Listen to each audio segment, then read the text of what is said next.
So I'm going to show you how to make probably the cheapest and easiest and fastest face mask. So this is a commercial one, and this is the one I just made.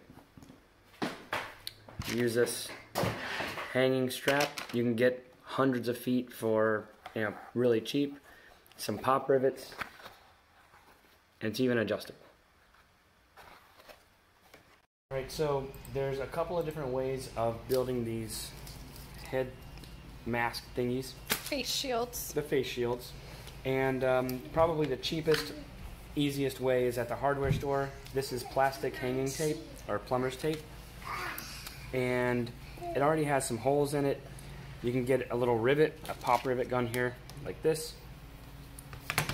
And I'm going to measure this to my... Basically just squeeze this rivet into the hole, like that. And then on the other side, go through here, and then you're going to pop it.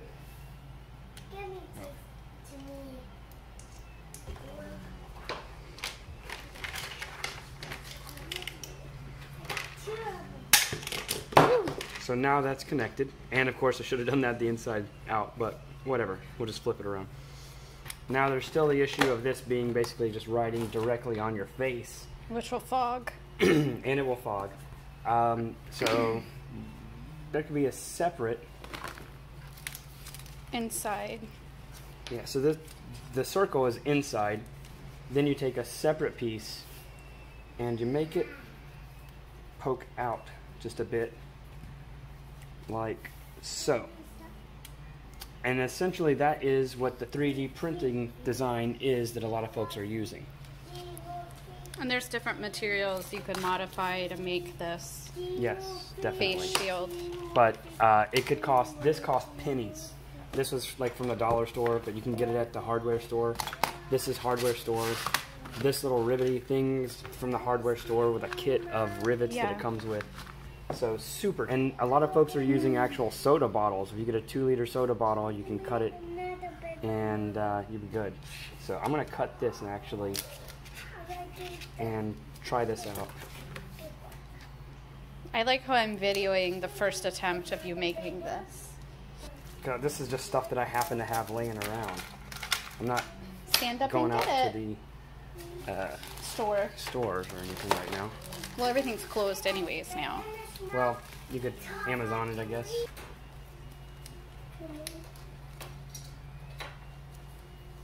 We have like the sound of the 3D printer in the background, the toddler playing, and so there's one. Prototyping. And we want this to poke out a couple of inches away from your face. So something like this.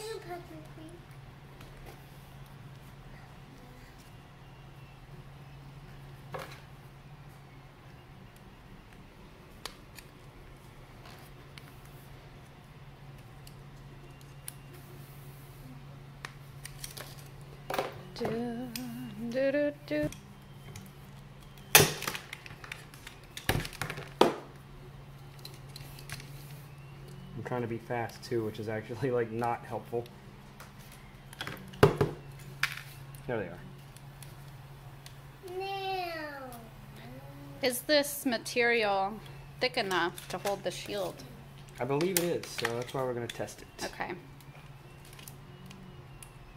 If not, I've got the other plastic rivets, which you can order those on Amazon. And they had them locally, so they have stock of them.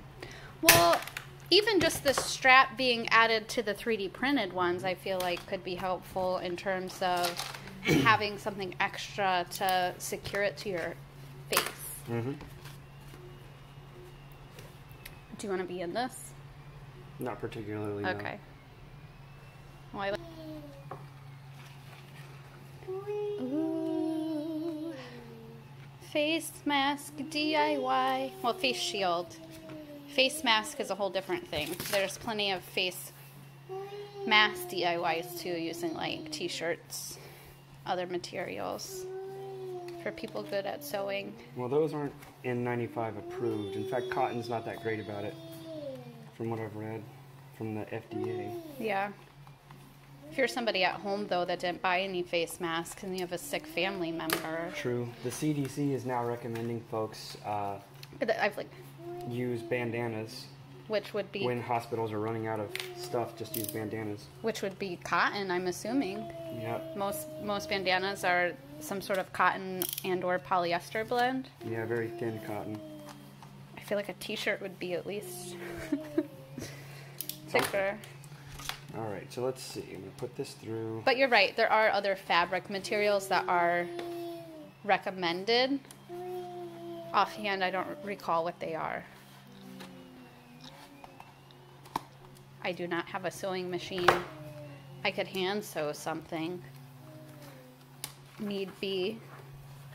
We're not currently having to worry about that in our own home. All right, so I'm just going to do one of these. But if I have to make them for family members, I would too.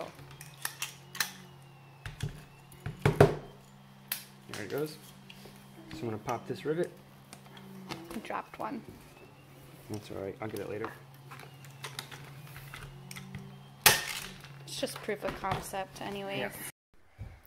Okay, so another benefit of using the rivets design here is that it's adjustable, so they could spin. So I could put this on my head and adjust it to wherever it feels natural and go from there.